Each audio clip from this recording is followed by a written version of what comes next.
Part 3. The Nationalists' Triumph, the Constitutional Convention.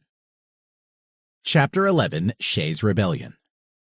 Massachusetts suffered particularly from the economic aftermath of the Revolutionary War, as its fisheries trade was cut off and its exports to the West Indies were sharply curtailed. Furthermore, the grandiose post-war funding of the wartime Massachusetts debt, which ballooned from £100,000 to £1.5 million after the war, placed a particularly heavy tax burden on its citizenry. While Congress was reevaluating its currency at a depreciation of 40-1, and other states were depreciating at higher rates, Massachusetts stubbornly and absurdly insisted on redeeming its notes at their full value when they were issued. Interest, furthermore, was paid in specie. In addition, reliance on poll and special excise taxes placed an enormously heavy burden on the poorer farmers of western Massachusetts. The courts of the western counties not only exacted high fees, but were also the hated instruments of the enforcement of the tax burden, which included imprisonment of public and private debtors, as well as the selling of many debtors into servitude to pay off the debt. Some were imprisoned for owing only 6 shillings. All the debtors' property except clothing was subject to court seizure. We have already noted the swarm of petitions and the more insurrectionary anti-tax, anti-court movement in the West before the end of the war, headed by the Reverend Samuel Ely, and propelled by these distressed circumstances. The nationwide depression that stuck in 1784 hit the already depressed Massachusetts particularly hard. In 1784 alone, there were over 2,000 suits for recovery of taxes and other debts in Worcester County alone, and over 90 insolvent debtors were sent to jail in Worcester in the following year. Hampshire County saw its common pleas court crowded with over 800 debt cases in 1785 alone. Lands in the western counties dropped precipitously in value, and numerous distressed citizens of Massachusetts packed up and emigrated westward.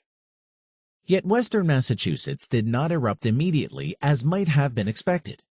The reason was probably that the Massachusetts General Court cut taxes in the towns enormously during 1784 and 1785, assessing only 140 towns in the prior year and none at all in the latter. The taxes were replaced by a stamp tax, which fell on the press, and transfer of documents had to be modified quickly.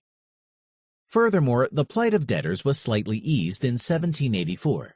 By increasing the maximum amount of debt suits which could be handled by local justices of the peace, who charged far lower fees than did the courts of common pleas. However, the backcountry attorneys who earned far more from the more expensive common pleas litigation insisted still on taking these small debt cases there, much to the anger of the western farmers and debtors. Many of these attorneys, furthermore, were government officials interconnected with the county judges, an interconnection that angered the citizens of the country even more. Finally, in early 1786, the masses of western Massachusetts began to erupt once again. From their state government, they demanded a lowering of taxes, especially poll taxes, which now accounted for an enormous 40% of the state's revenue, a lowering of judicial fees and increased simplification and greater efficiency in the judicial system, and the lowering of government salaries and expenses. The protesters also opposed the acceleration of Massachusetts' assumption of public debt, the payment of 6% interest in specie annually, and the redemption of the notes at their full face value. In short, they objected to excessive burdens on the taxpayer for the benefit of the cliques of public creditors, mainly Eastern merchant speculators who had purchased the debt at a great discount. Western Massachusetts soberly asked for redemption of the securities at their market value and not their face value. Overall, the basic program of the people of Western Massachusetts was eminently libertarian. They also asked for emission of state paper money and a law that would exempt personal property of debtors from executions. Yet in the spring of 1786, the General Court brusquely dismissed the Western pleas and piled insult upon injury by raising taxes on polls and estates. Indeed, to make up for the tax moratorium in 1785, the General Court in the following year raised the assessed tax burden on the towns to over £300,000, the highest in a 5-year period. Of this amount, nearly £130,000 was for payment to public creditors on their securities, going mainly into the hands of speculators. This tax burden was even greater in real terms, since prices and property values had declined in the Depression, thus making given nominal taxes a heavier burden in real purchasing power and in relation to the incomes of the people. To this oppression was added an expanded work of legal fees for lawyers, judges, and court clerks, fees for less efficient judicial service in the courts. Apparently, it took a lawyer to know a lawyer, for one of the leaders of the Western anti-attorney campaign was the lawyer Thomas Gold, a relative of the highly conservative congressional delegate from the West, Theodore Sedgwick. Gold denounced the oppression, extortion, and malpractices of the attorneys, and introduced a bill abolishing the common pleas court in favor of justices of the peace, as well as opening up the legal profession to freedom of entry for every man. The bill was killed in the Massachusetts Senate. Thus, none of the Westerners' grievances were met by the General Court in the spring of 1786. Instead, their demands of protest were brusquely dismissed. And not only in the West. No sooner did the legislature disperse on July 8, when the 8 towns of Bristol County and southeastern Massachusetts met and called for a new constitutional convention for Massachusetts. The Bristol towns demanded the suspension of suits for debt and tax collection for 9 months, and an emission of paper money largely to pay the public debt. As an ultimate demand, the Bristol towns asked for abolition of the Massachusetts Senate as an economical move, and significantly urged, as in the case of the battle against the Crown, that government officials be made dependent on the annual vote of their salaries by the House. In short, these liberals acted against the post-war buildup throughout Massachusetts of a state bureaucracy bent on continuing their permanent salary. Further conventions were soon held in Worcester, Berkshire, Hampshire, and Middlesex counties. The Hampshire Convention began with an advanced meeting of a few towns at Pelham, which then circulated to the entire country. The convention met in Hatfield on August 22nd and represented no less than 50 towns, the largest convention yet held in Hampshire County. The delegates were elected and paid by the towns and included some of the most prominent citizens of the county. Example, the great family scion William Pynchon of Springfield, John Hastings of Hatfield, and the merchant Benjamin Ely of West Springfield. The Hatfield Convention drew up a comprehensive list of 25 grievances that summed up the libertarian program of the Massachusetts Radicals. Grievances included the exactions of state government, the stamp tax on newspapers, excessive poll, post, and other taxations, high judicial and lawyers' practice fees, and the existence of the common pleas or civil and general session or criminal courts. Hampshire also followed Bristol in calling for a constitutional convention and urged reapportionment, abolition of the Senate, and making appointed government officials subject to annual vote of their salaries. The Senate was not only criticized as expensive, it also had blocked freedom of entry to the legal profession, as well as instituted the tax on polls and estates. Furthermore, its membership was legally confined to the highly propertied class, and the senators were also elected by large districts and not individual towns, which made them remote from the people. Not all from the West favored the Hatfield Resolution. Hatfield itself objected to the paper money clause. More serious were the defections of the towns of Springfield and Northampton. The conventions of Berkshire, Worcester, and Middlesex counties were also rather milder than that of Hampshire.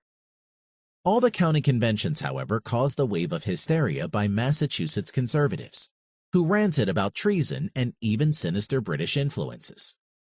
The town of Cambridge and Medford, annually rejecting an invitation to take part in the Middlesex Convention, opined that annual elections of House representatives were enough of a means of exerting the public will and gaining redress of grievances. The Radicals rebutted by pointing to the obstructive Senate. The city of Boston, conveniently forgetting its own illegal and revolutionary past, saw only subversion and British machinations in the protest movement. And the Chief Justice of the Massachusetts Supreme Court declared that all conventions, especially Hampshire's presumption of criticizing the Massachusetts Constitution, were to be illegal and dangerous.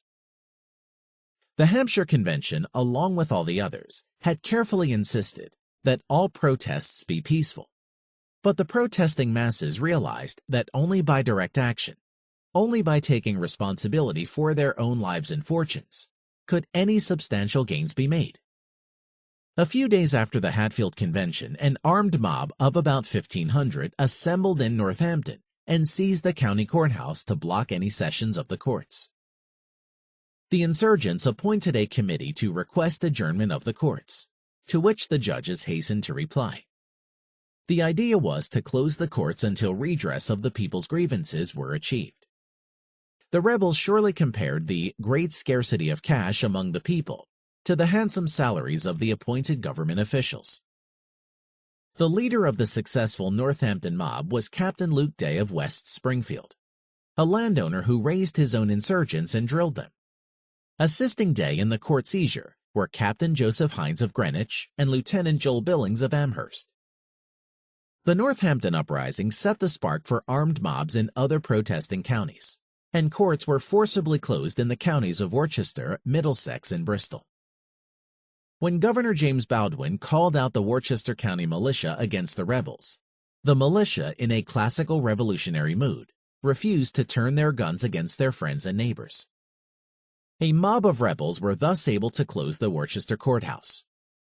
When the town of Concord went against the tide to vote condemnation of the Hampshire and Worcester uprisings, Job Shattuck marched into Concord with 100 supporters and picked up another 100 within the town. Ignoring the numerous pleas of the Middlesex Convention, Shattuck and his mob seized the courthouse at Concord and closed the Court of Common Pleas. In Bristol County, the rebels were also able to overrule the militia and force the closing of the courts. On September 13, the courts of Berkshire County, scheduled to sit at Great Barrington, were seized by an armed mob of 800 men coming from 23 towns in the country. When the militia was called to march against the rebels, the bulk of it actually deserted to the enemy. After the judges prudently decided to close the courts, the mob forced the Common Pleas judges to sign a declaration that they would not open the courts until the Massachusetts Constitution had been revised. The triumphant mob released all the debtors from the Great Barrington jail. One observer marveled that not one act of private outrage was committed during the whole transaction. Does history exhibit such another transaction as this, yet every citizen secure in his person and property?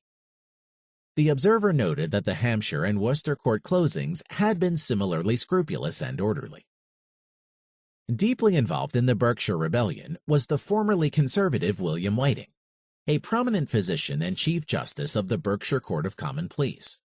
Whiting had collaborated in the insurgents' plans and had published his support for the rebellion and his condemnation of the legislature for conspiring against the liberties of the people. Whiting particularly attacked the speculators benefiting from the state's redemption of any notes at face rather than market value. The Berkshire closing stirred Governor Baldwin the next day to call an emergency session of the Massachusetts General Court for September 27. But on the 26th, the Supreme Court was scheduled to sit in Springfield in Hampshire County, and there was grave danger that the grand jury might indict the Northampton rebels. To prevent any coerced closings of the courts, General William Shepard of the county militia occupied the courthouse himself with 800 men, 200 of whom consisted of the most respectable and opulent gentlemen of Hampshire County. The general also illegally helped his men to arms from the federal arsenal in Springfield. Against this formidable force marched approximately 1,100 rebels, who sent a committee headed by a young former debtor from Pelham, Captain Daniel Shays, to make their demands of the Supreme Court, to dismiss the militia, to hear no suit for debt until grievances were redressed, and to take no action on grand jury indictments. The court refused the demands but found it could not round up enough people for a grand jury. Meanwhile, as the opposing forces watched each other warily, the rebels put a sprig of hemlock in their hats, while the government forces countered with slips of white paper. Finally, the court agreed to close, and General Shepard surrendered the courthouse. The rebels had won a significant victory. The Massachusetts Supreme Court was also scheduled to hold a session in Great Barrington, Berkshire County, in mid-October. But again, a mob of several hundred angry men gathered to block it, and the conservative leader Theodore Sedgwick only saved himself by fleeing to Stockbridge. The Supreme Court canceled its session. The courts in 5 Massachusetts counties had now been forcibly closed by the armed people. One striking feature of the Shayside Rebellion was the defection of the leaders of the old constitutionalist movement, a defection of older militants that has been a common feature of all radical revolutionary movements in history. The Reverend Thomas Allen and Berkshire Sheriff Caleb Hyde, old constitutionalist leaders, were violently opposed to the Shaysites, a movement that formed the logical continuation of the Constitutionalists, albeit more daring and revolutionary. While many were harassed debtors, the rebels, or regulators as they called themselves, were by no means rabble. In addition to Chief Justice Whiting, 2 Berkshire Justices of the Peace and a Bristol Justice of the Peace openly supported the rebellion, as did many gentry and professional people. Many leading property owners headed the insurrection, attacking especially the idea of redeeming the public debt at face value and in specie. Leading supporters of the rebellion were former House members from Berkshire, Benjamin Ely of West Springfield and Leicester Grosvenor of Windsor. Particularly strong in the rebellion were former soldiers and officers of the Revolutionary Army, men who were understandably bitter at seeing the Army notes which they had sold to Eastern speculators at depreciated rates, now being redeemed at full face value in interest and principal by the Eastern-dominated state government. Redemption, furthermore, was paid in specie and secured by high taxation. The conservatives demagogically raised the nationalist hue and cry that the insurrection was secretly a British plot to subvert the government. But there is no evidence of British incitement, and the insurgents angrily denied the charge. Indeed, many of the Western Massachusetts Tories were opposed to the rebellion. The Massachusetts General Court met on September 27, 1786 to confront the crisis.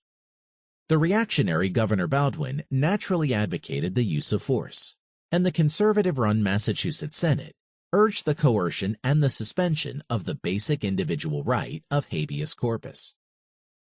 However, the less conservative Massachusetts House decided first to hear the numerous grievances of the rebels. But angered by a letter of defiance from the insurgents, the House agreed to suspend habeas corpus. Moreover, the General Court passed repressive anti-riot acts and gave the governor and council the right to imprison without bail anyone they chose to hold inimical to the safety of the state. Furthermore, the Supreme Court was given the power to try the supposedly dangerous folk in any county it wished, rather than before a jury of their peers in their home districts. To balance this repression, the General Court decided to make a few halting concessions to the protesters. Specifically, it permitted the payment of taxes in commodities as well as specie, permitted for 8 months the payment of debts in appraised real estate instead of specie, exempted clothing and needed instruments from execution, and made all suits for debt except real estate arguable before justices of the peace. Furthermore, the legislature sweetened the pill of repression further by granting an indemnity to all rebels who had ceased their activity and taken an oath of allegiance before January 1, 1787. And it prudently postponed the reopening of the Hampshire and Berkshire courts.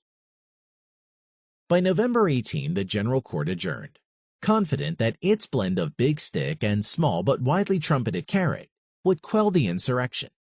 And it is true that a disorganized Hampshire convention, held untimely in November during the legislative session, secured little support. The General Court, however, had not postponed the reopening of the courts in the counties of Bristol, Middlesex, and Worcester. On November 21st, the armed rebel forces of Shays, Day, and Thomas Grover, 200 strong, seized possession of the Worcester courthouse and forced the judges to withdraw. Job Shattuck and Oliver Parker of the gentry of Groton organized a concerted countrywide attack on the Middlesex courthouse. But the Worcester rebels failed to arrive, and the Bristol movement reneged at the last moment and surrendered to the allegedly good deals of the General Court. Betrayed, the Shattuck forces fought bitterly but were finally defeated, and Shattuck, Parker, and several other revolutionary leaders from Grodin and Shirley were imprisoned under the new repressive legislation. From that point on, the insurrectionary movement was confined to the western counties of Worcester, Hampshire, and Berkshire. The Worcester courts were again closed on December 5th, as the rebels marched against the courthouse. There had never been an overall organization to the Regulator Rebellion, but now in December the insurgents began to organize more formally on military lines. The Hampshire insurgents formed a Committee of 17, as captains and 6 organized county regiments. Chairman of the committee was John Powers of Shutesbury. It is clear that the name Shays' Rebellion is a misnomer, because Shays was never any more than one of the leading military captains of the insurrection. In fact, there is evidence that Shays was one of the most reluctant of the rebel leadership. At the end of December, 300 organized rebels headed by Shays, Day, and Grover marched into Springfield and easily forced the closing of the new session of the Hampshire Court. Thus, by the end of 1786, it was clear to the conservative rulers of Massachusetts that the Regulator Rebellion in the West could not be crushed by the county militias. Actually, they could have simply allowed the Western courts to remain closed, as had held true during and after the Revolutionary War. But the forces of conservatism could not leave the people of the interior alone, and instead they felt the rebellion to be a threat to their mystical sovereign power. Hence, Massachusetts prepared to escalate the violence and proposed to raise an army against its own citizens, and it appealed to Congress for aid. Congress was indeed worried at this libertarian upsurge, for those oppressed by taxes and imprisonment to pay for the public debt began to be inspired by the Massachusetts example. As early as July 1786, conventions were held in New Hampshire to protest taxes needed to pay the public debt. In September, a mob demanding paper money relief for debt suits and court fees laid siege to the New Hampshire legislature at Exeter and threatened the lives of the recalcitrant legislators. The New Hampshire rebels, too, were wildly attacked as levelers of property and condemned as opponents of law and government. And former rebels from Massachusetts were soon causing trouble in Litchfield County, Connecticut. In the South, too, radical uprisings were erupting. As early as 1785, South Carolina insurgents were stirred by heavy taxes to pay public debts at face value, and had closed many courts in the state. In Maryland, mobs closed many courts and rioted during 1786 and 1787. The new revolution was clearly spreading. Congress was also worried about the federal arsenal, an enclave of federal power in Springfield. The arch-reactionary Secretary of War, General Henry Knox, had investigated the scene in the autumn of 1786, and now warned hysterically of the danger of social revolution, while Congressman Henry Lee of Virginia ranted of the dreadful work that was leading inexorably to anarchy. Congress unanimously decided on October 20, 1786, to raise a special body of Continental troops to crush Shays' Rebellion, and called upon New England to raise the men. However, it secretly and fraudulently concealed its purposes by pretending that the troops were for crushing the Northwest Indians. Congress, however, kept from its eagerly sought taxing power, had to raise the money for the troops by borrowing and requisition, and neither source could raise the funds in time. Knox managed to send troops to Springfield by February 1787, but by that time the insurrection was nearly over. The Massachusetts General Court had even less money to organize a state army of counter-revolution, but 100-odd public-spirited wealthy men contributed over £5,000 to finance the huge 4,400-man army formed out of the militia of 5 counties. The new army was put under the command of General Benjamin Lincoln. Triumphant within their home territory, the rebels could not be expected to vanquish such a formidable force gathered from outside counties. Marching westward, Lincoln's army permitted the Worcester courts to open on January 23rd, and the insurgents retreated westward to Palmer in Hampshire County. The desperate rebels seized supplies from conservative opponents, burned their buildings, and looked longingly at the federal arsenal in Springfield. manned by 1,100 militia under General Shepherd. Moving on Springfield were Luke Day in West Springfield with 400 men, Eli Parsons of Adams with 400 Berkshire Regulators stationed to the north at Chicopee, and Daniel Shays with 1,200 men east of Springfield at Wilbraham. Meanwhile, under the pressure of Lincoln's advancing army, the insurgents had radically scaled down their demands to complete indemnity, the release of Shattuck and the other Middlesex prisoners, and a provision of the settlement of grievances at the next legislative session. Shays now organized a joint Shays Day attack on Springfield and moved himself to the attack on January 25th. However, Day could not join Shays until the 26th, and the government forces intercepted Day's message to Shays to that effect. As Shays besieged the fort, one volley into the ranks unaccountably scattered the rebels, who retreated to Ludlow without firing a single shot. This ignominious defeat caused dozens to desert the rebel ranks.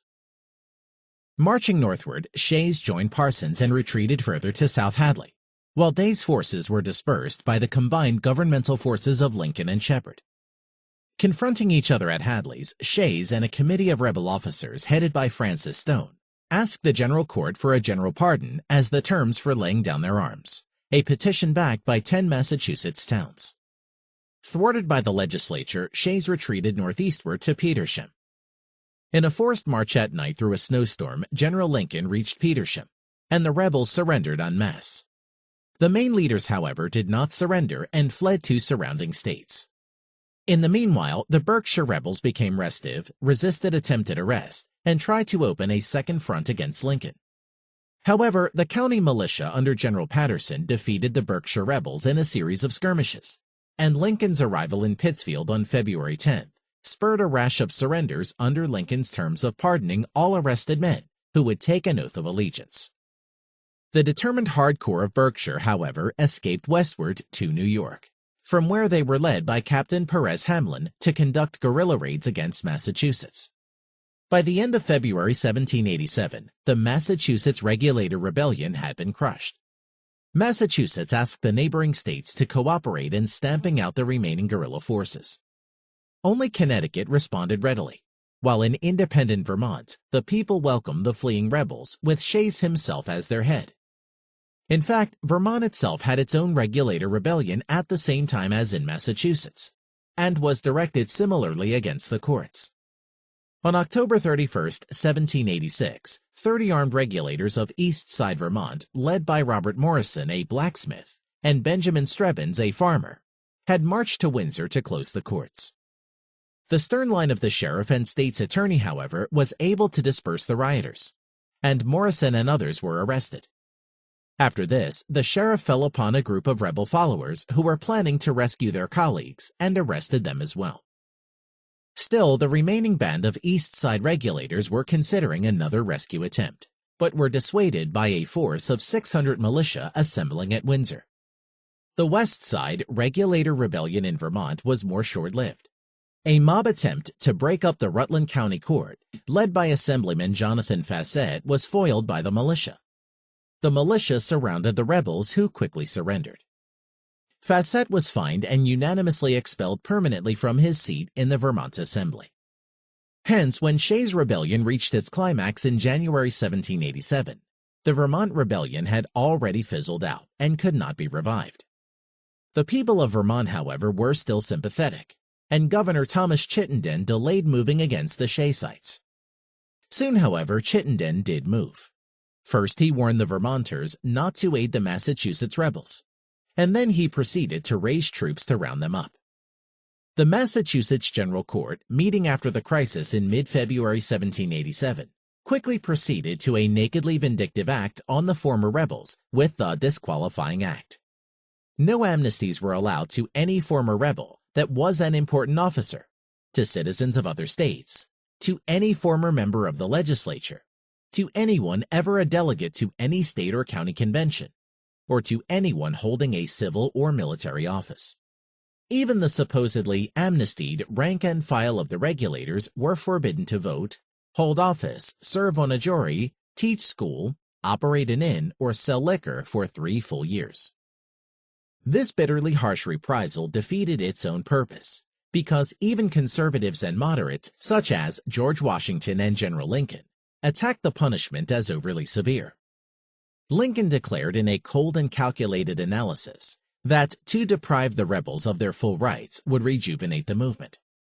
Full amnesty, on the other hand, would be the only way to make them good members of society and to reconcile them to that government under which we wish them to live. A commission of 3, including General Lincoln, extended pardons to nearly 800 Shayside sympathizers. But 14 of them, of whom 5 were from Hampshire and 6 from Berkshire, were indicted for treason to Massachusetts, convicted, and sentenced to death by the Supreme Court. Many others were fined and imprisoned. By the late 1780s, the old Massachusetts left had become so conservatized that Sam Adams' reaction to the rebels was as bigoted and uncomprehending as any conservatives. Like the city of Boston, Adams simply painted the regulators as disorderly guerrillas and attacked them as greedy men and subversive British agents. In fact, it was precisely the ex-radical Adams who, as an appointee of the vigilant Governor Baldwin on the Massachusetts Council, pushed through the Senate the suspension of habeas corpus and led in urging the maximum force against the regulator movement.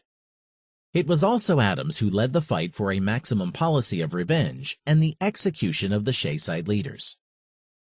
At this point, however, buoyed by his great popularity and the harsh repression of the Shaysides, the moderate John Hancock swept back into the governor's seat and crushed Baldwin in the 1787 elections. Hancock also brought with him a liberal general court. The turnover was enormous. Nearly 3/4 of the House representatives were new, as well as over half of the Senate. The new legislature promptly repealed the harsh disqualifying act, and Governor Hancock pardoned with full amnesty for anyone who would take an oath of allegiance to the state. Only 9 leaders were exempted from the amnesty, but soon all of them under the death penalty were pardoned by Hancock. Day was captured by New Hampshire in January 1788 and was pardoned. The following month, Shays and Parsons recanted their evils, promised good behavior, and soon received pardons, with the provision that neither could ever hold civil or military office in Massachusetts. The newly liberal legislature passed reforms to address some of the grievances of the interior. The tender law was extended. Clothing and various goods were exempted from execution. The imprisonment for debt was virtually abolished for debtors who could not pay for their room and board, and poll and state taxes were dramatically lowered.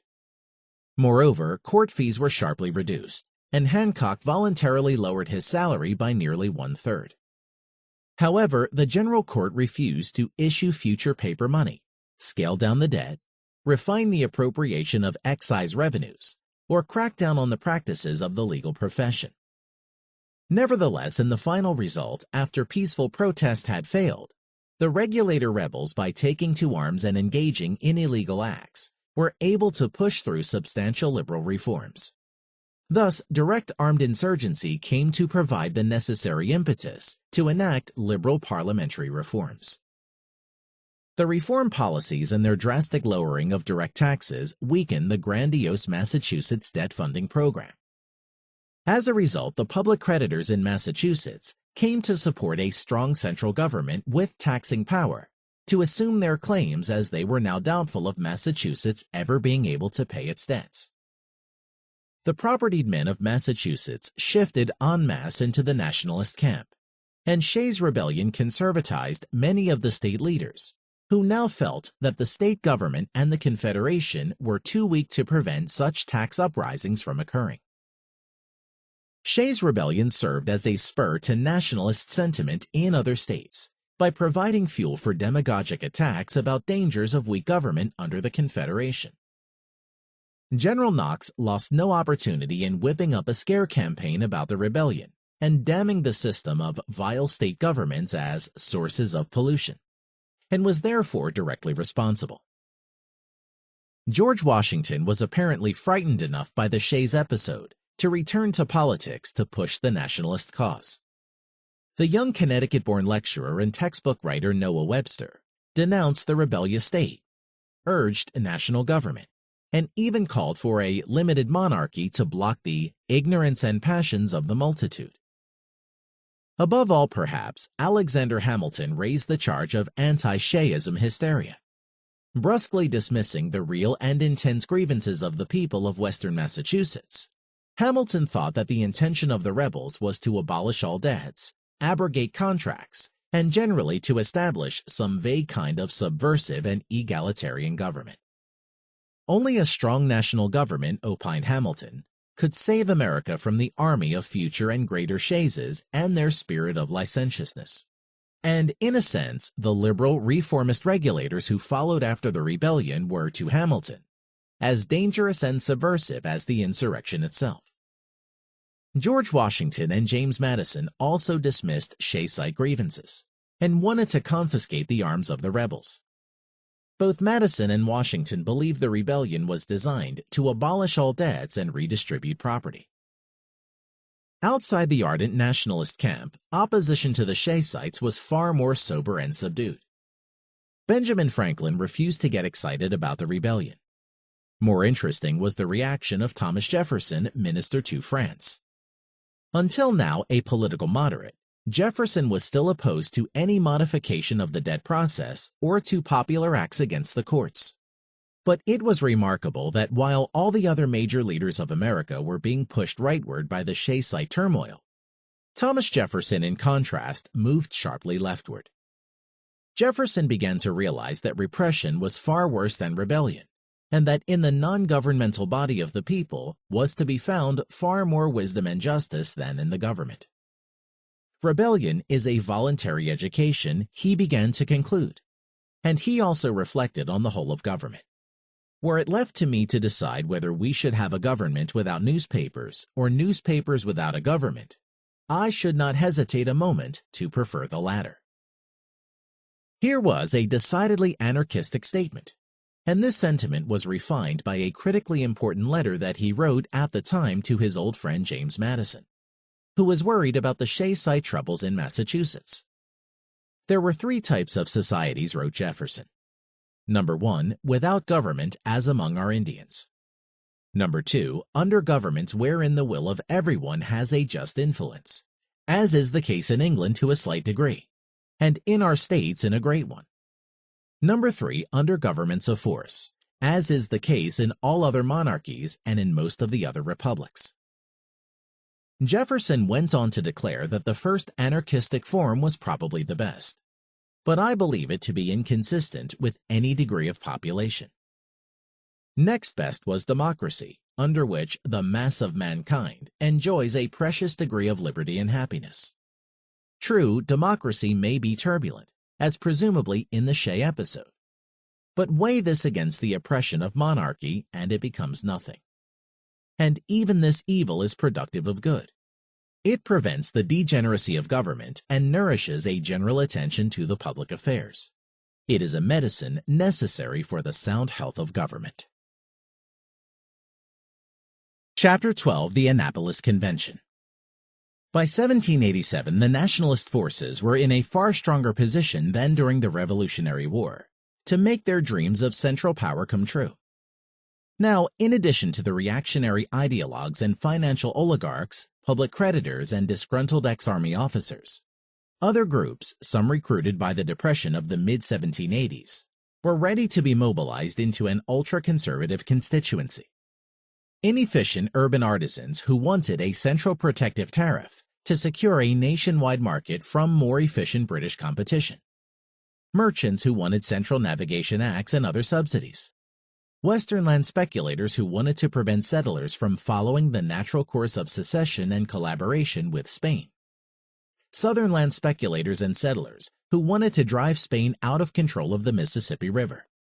Northwestern land speculators, fur traders, and expansionists who wanted an aggressive foreign policy to force the British out of their northwestern forts. Southern slave owners who wanted to expand the realm and political rights of the slave states. Commercial farmers who wanted an aggressive foreign policy to force open the European and West Indies ports and wage war against the Barbary Coast nations. Public debt owners frightened by the legislation whipped up over Shays' Rebellion. All these forces coalesced behind a radically nationalist program that urged the creation of a new government to rival or parallel the political structures exactly before the Revolutionary War. They wanted a strong central power that would control an aggressive national army and navy, wield a national taxing power to decimate the rights of the states and individuals, and federally assume public debts and army pensions. Basically, urban merchants and artisans, as well as many slaveholding planters, united in support of a strong nation-state that would use the power of coercion to grant them privileges and subsidies. The subsidies would come at the expense of the average subsistence yeoman farmer, who might be expected to oppose such a new nationalism.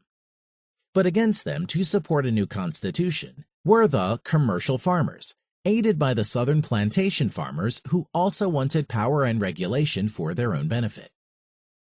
Given the urban support, the split among the farmers, and the support from wealthy educated elites, it is not surprising that the nationalist forces were able to execute their truly amazing political coup d'etat, which illegally liquidated the Articles of Confederation and replaced it with the Constitution.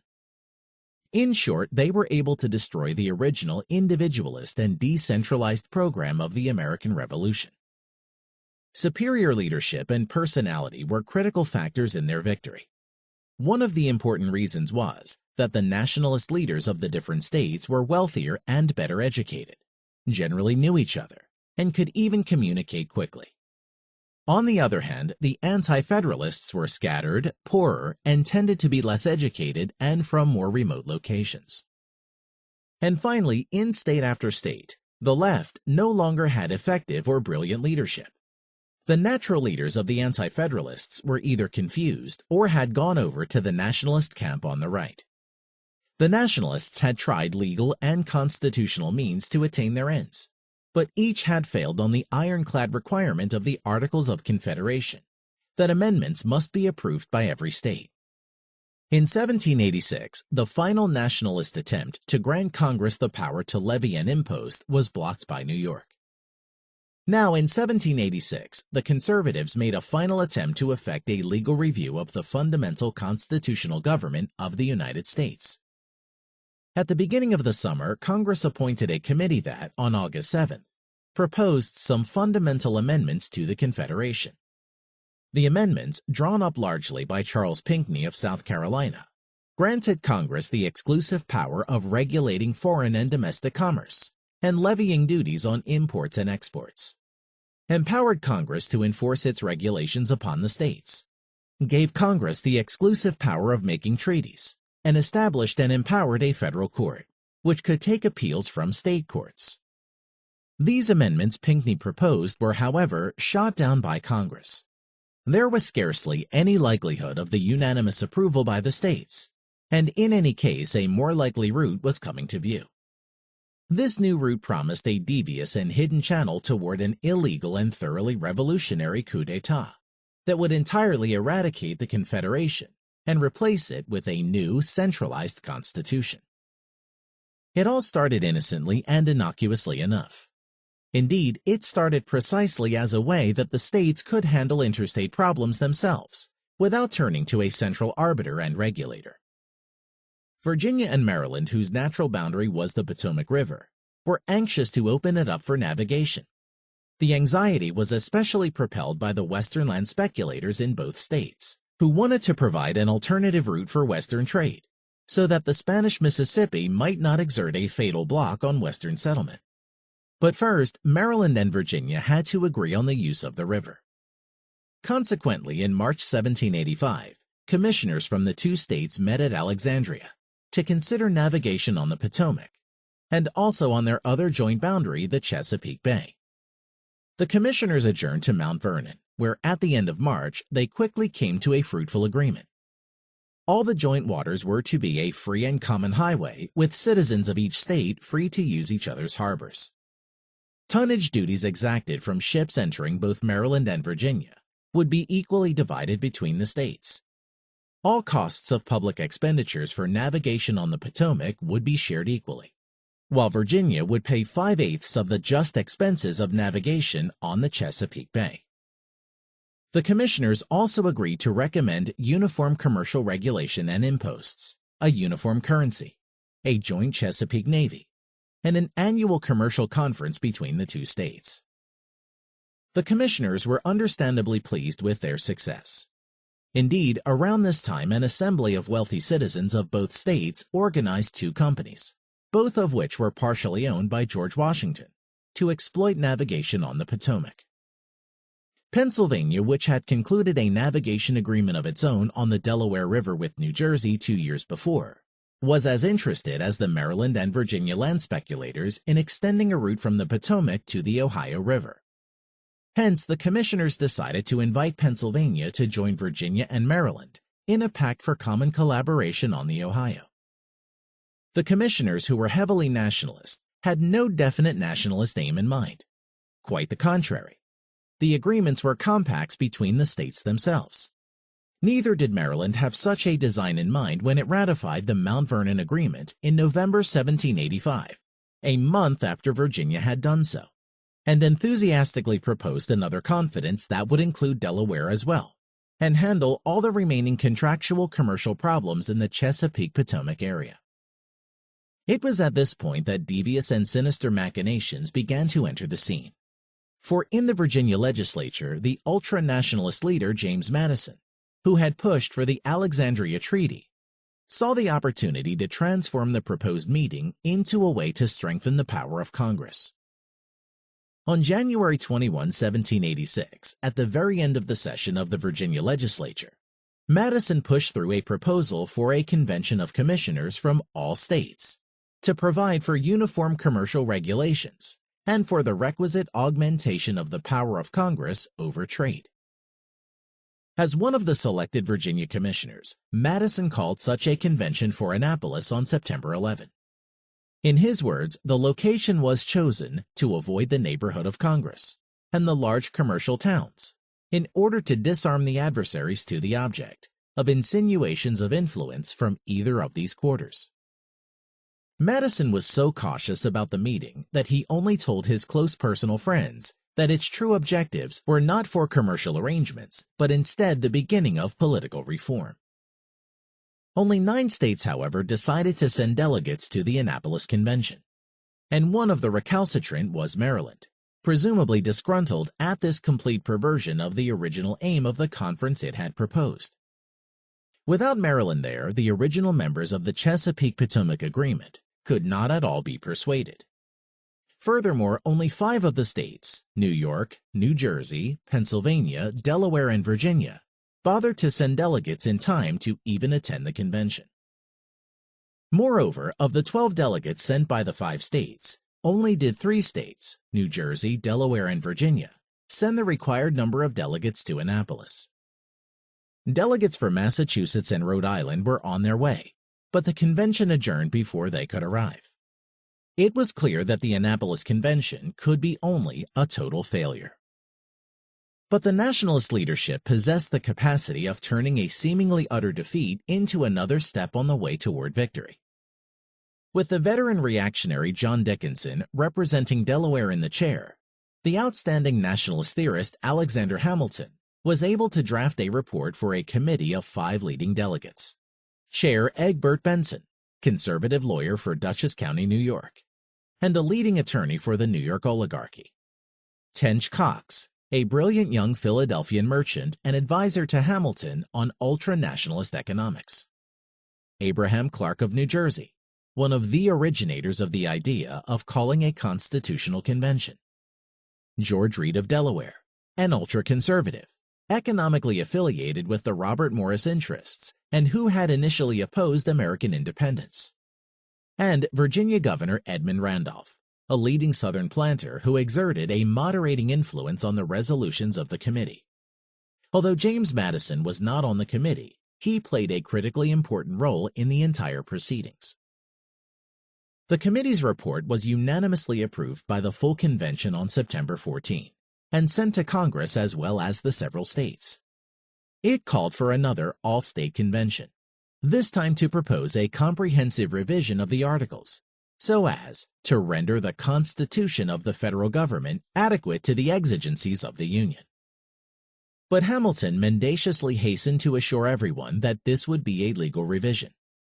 In short, a revision that would have to be approved first by Congress and then by every state in order to go into effect. His resolution affirmed that a revision to be recommended by the General Convention would be reported to the United States in Congress assembled, as when agreed to by them, and afterwards confirmed by the legislatures of every state. The new Convention of Commissioners from each state was called for the following May in Philadelphia. Chapter 13. The Delegates of the Convention and America's Great Men. From the beginning of the great emerging struggle over the Constitution, the anti-federalist forces suffered from a grave and debilitating problem of leadership. The problem was that the liberal leadership was so conservatized that most of them agreed that centralizing revisions of the Articles were necessary, as can be seen from the imposed and congressional regulation of commerce debates during the 1870s. By agreeing in principle with the Nationalists' call for central power, but only opposing the change going too far, the anti-federalist leadership threw away its main weapon and found itself ready to be antagonized by the forces of the counter-revolution. The Nationalist leaders, in contrast to their wavering opponents, knew exactly what it wanted and strove to obtain the most possible. The initiative was always in the hands of the Federalist right, while the anti-federalist left, weakened in principle, could only offer a series of defensive protests to the reactionary drive. The battles were consequently fought on the terms set by the aggressive nationalist forces. Thus, such distinguished liberal leaders as Timothy Bloodworth of North Carolina, James Warren and Elbridge Gerry of Massachusetts, George Mason, Patrick Henry, and Richard Henry Lee of Virginia, George Bryan of Pennsylvania, and Governor George Clinton of New York, had all at one time or another conceded the necessity of strengthening the central power, particularly in imposts and regulation of commerce. A real libertarian left existed only in such thoroughly disaffected areas as Shea Site, western Massachusetts, western Rhode Island, and inland areas of upstate New York. As a result of his ambivalence, Governor Clinton had allowed Hamilton his head in selecting delegates for the Annapolis Convention. And the most that the liberals did was, like Patrick Henry and Richard Henry Lee in Virginia, to live aloof and refuse to attend the Constitutional Convention. Only a few writers and pamphleteers, largely in New England, raised the torch of all-out opposition from the very beginning. In October 1786, Virginia was the first state legislature that approved the call for a convention for constitutional revision, and it did so overwhelmingly. In a tactical masterstroke, James Madison and Alexander Hamilton persuaded the enormously prestigious George Washington to agree to place himself at the head of Virginia's delegation, and he later became presiding officer of the Constitutional Convention. As the frontman, he put his unquestioned reputation at the service of the nationalist designs. No more apt evaluation of Washington's character and role at the convention has been written than this delightfully caustic appraisal. Washington, at 54 or at any other age, could have added little to the intellectual average of any convention, and his knowledge of what to do in one barely extended beyond rules of order. But that was all he needed to know, for any assembly he attended was likely to elect him presiding officer. He had two attributes that, even without his unparalleled prestige, prompted men to choose him the leader. And it mattered not that one of the attributes was trivial, and the other he carried to the point of triviality. Nor did it matter that, for the last third of his life, he was largely and self-consciously playing a role. The first attribute was that he looked like a leader. In an age in which most Americans stood about 5 feet 5 and measured nearly 3/4 that around the waist, Washington stood 6 feet and had broad, powerful shoulders and slim hips. And he had learned the trick, when men said something beyond his ken, of looking at them in a way that made them feel irreverent or even stupid. The other attribute was personal integrity. At times, Washington's integrity was bewildering, for his artlessness and his susceptibility to flattery led him to endorse actions that less scrupulous but more cagey men might shun. And at times it could be overbearing, stifling. But it was unimpeachable, and everyone knew it. And that, above all, made Washington useful. Others would do the brain work and the dirty work. Washington needed only to be there. But if there was to be a national government, he absolutely had to be there to lend his name to the doings. Polar opposite to Washington in characteristics stood the theoretician James Madison, who was equally important to the nationalist cause. In MacDonald's words, Madison, at 37 or any other age, was Washington's opposite. Few men looked less like a leader, scrawny and pale, a bookworm and a hypochondriac. He owned a physical presence as uncommanding as one was likely to meet. But his knowledge of what to do in a convention was vast, and his talents for doing it matched his knowledge. At base, he was a brittle, doctrinaire theorist. But these very attributes were useful. Practical freewheeling politicians can always use a good theoretician, much as practical freewheeling businessmen can use a good lawyer. And together with persistence, shrewdness, and devotion to the nation, they made him a priceless member of the nationalist group in the convention. Out of its 7-man delegation, other prominent Virginia notables included conservative Governor Edmund Randolph, who later moderated at the end of the convention, and the liberal moderate George Mason. It was of course critical for right-wing design that Alexander Hamilton be selected as a delegate to the convention for New York. But with Governor Clinton largely in conflict with the New York legislature, the going would not be easy. The liberal-oriented Clinton was greatly disturbed at the odd turn that the Annapolis Convention had taken, and now strongly affirmed that no such major centralizing revision of the Confederation was necessary. In fact, the Assembly, which again turned down the Congressional Impost Plan in its 1786 session, waited until early 1787 to report disapproval of the proceedings at Annapolis. But coincidentally, a change of events proved that luck was with the Nationalists. News came of Shays' Rebellion striking upstate New York, of the British maintaining their prohibition on American trade with the British West Indies, and of new depredations of Barbary pirates. Under the pressure of their circumstances, the Clintonians reluctantly joined the Nationalists in mid-February and agreed to send delegates to Philadelphia and recommend the act to Congress. However, doughty old Abraham Yates, lawyer, pamphleteer, and former shoemaker from Albany, and Clinton's man in the state Senate, now led the last-ditch radical effort to New York's participation. Yates warned of the dangers of an aristocracy, king, despot, unlimited power, sword, and purse. But the moderate right coalition managed to override his opposing resolution to block any changes to the Articles, which weakened the New York Constitution. Yates' resolution was defeated in the Senate by the thinnest of margins. One tie-breaking vote made by its president, Pierre Van Cortlandt. Therefore, on February 20th, New York instructed its delegates in Congress to recommend participating in the Philadelphia Convention. The struggle over naming the delegates occurred in early March. The Anti-Federalists preferred to elect by joint ballot of both houses of the legislature, because this would have ensured an all-liberal delegation dominated by the more moderate Clinton-controlled Assembly. But the more conservative Senate, led by the oligarch Peter Schuyler, insisted on separate voting. The result was a deal by which, for its 3 delegates, New York chose the Federalist Alexander Hamilton and 2 staunch Anti-Federalists from Albany, Robert Yates, a distinguished justice on the New York Supreme Court, and John Lansing, a wealthy lawyer appointed mayor of Albany. Since Yates and Lansing were Clintonian officeholders and had voted against the congressional impost, an anti-Federalist majority of the delegation was assured. While Yates and Hamilton were chosen virtually unanimously, the Senate hotly argued to accept the results of a deal between Lansing for the Liberals and James Duane of the conservative New York City oligarchy. Characteristic of the sectional splits in New York, Lansing won an assembly by 26 to 23.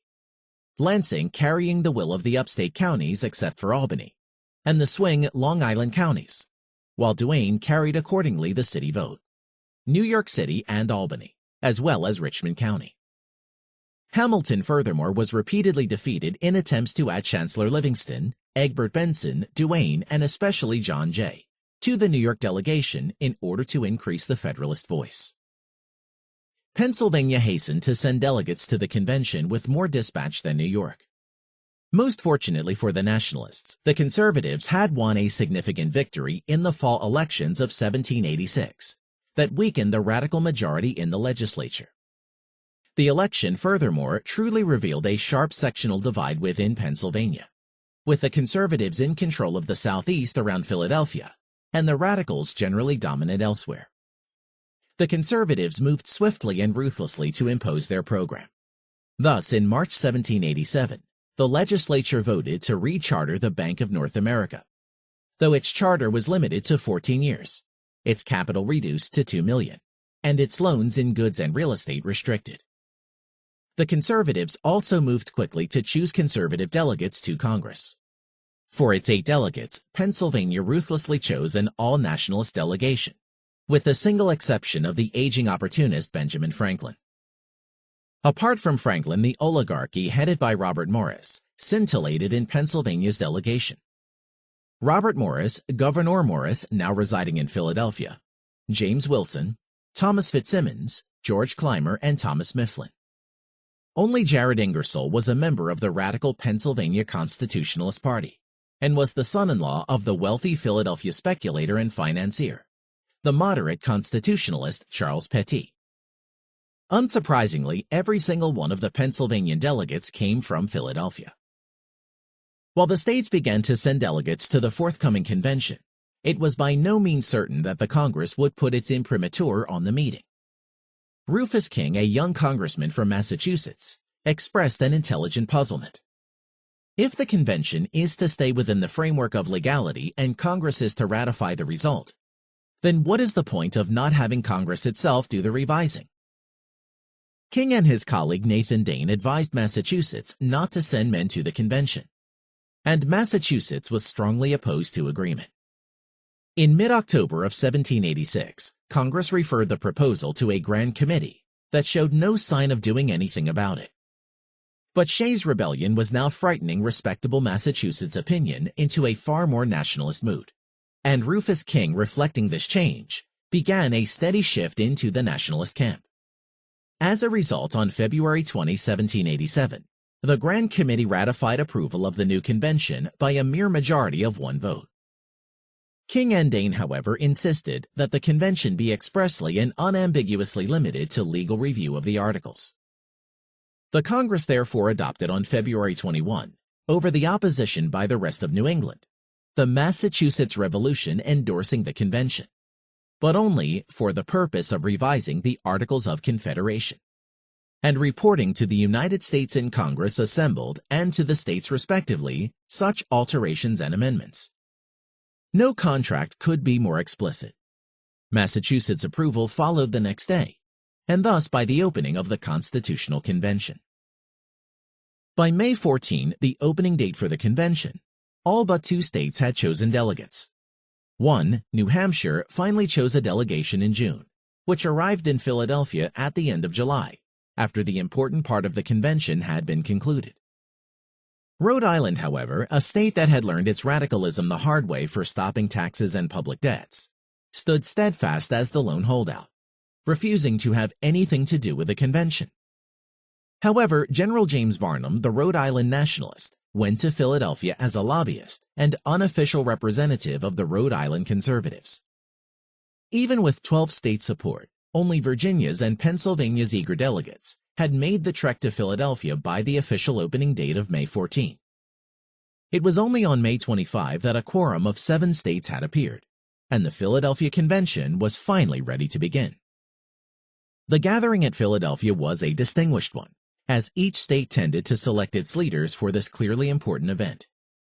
This in itself lent a strong conservative bias to the proceedings, for the distinguished men were generally wealthy and educated.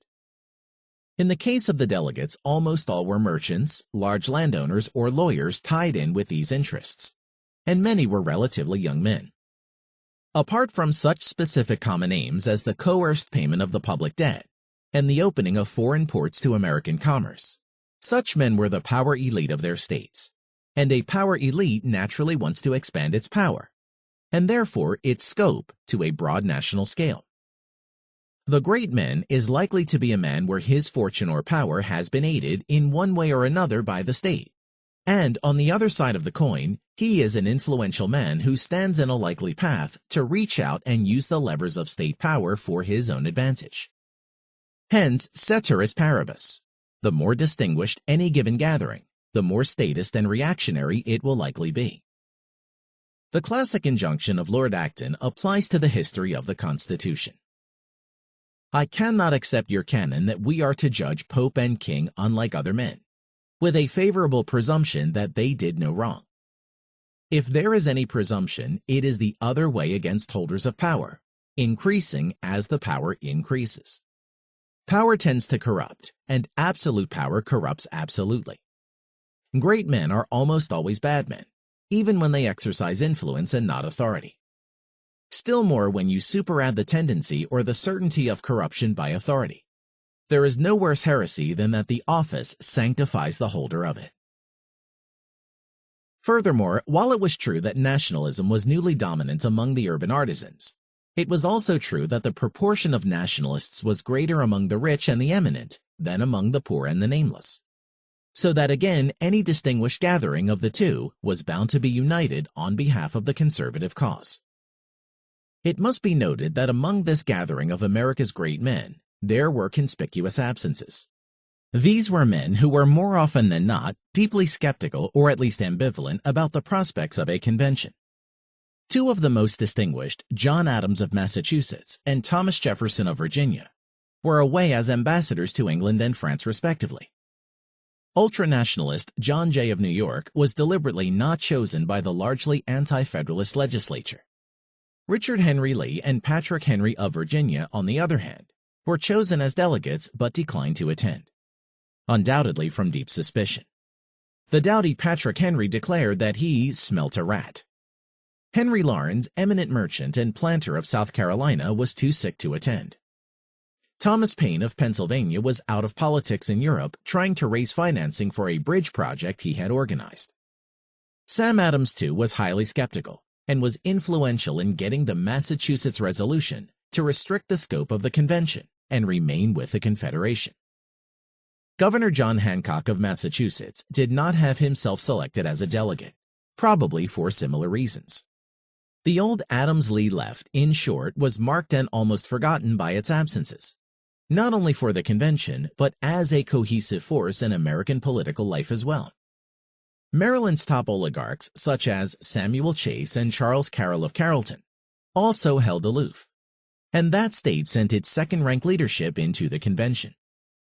And in North Carolina, Willie Jones, the wealthy planter who led the liberal wing of the state, was chosen as a delegate but declined to attend, for Jones would have had to serve with the entire leadership of the highly conservative, oligarchical nationalist men of the state led by William Blount.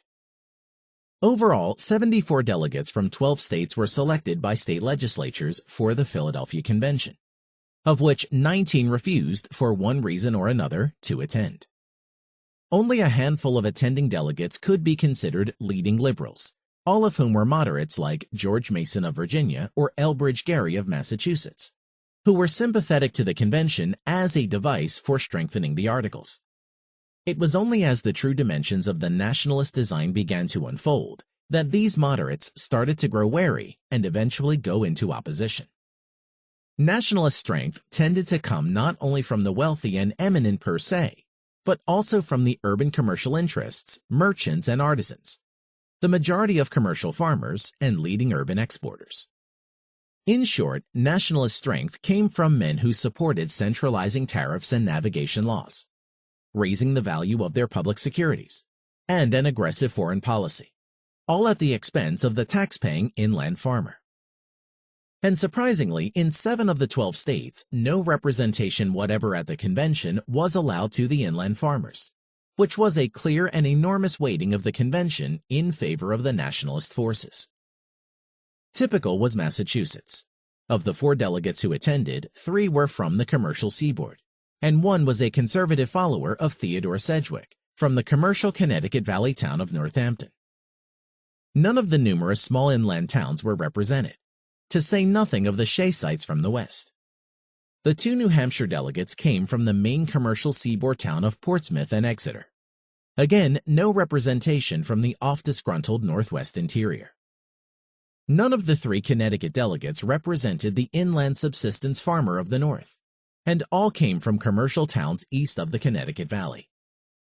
In Pennsylvania, as we have seen, The situation was particularly blatant, as every one of the 8 delegates were from Philadelphia, 7 from the city proper, and 1 from the surrounding countryside. In the South, representation was similarly weighted in favor of men of the most conservative means, the large planter-dominated coastal plains. In South Carolina, the 4 delegates were all large lowland planters residing in Charlestown, not one representative of the small farm backcountry. The 5 North Carolina delegates all came from the commercial large planter-dominated northeastern section of the state.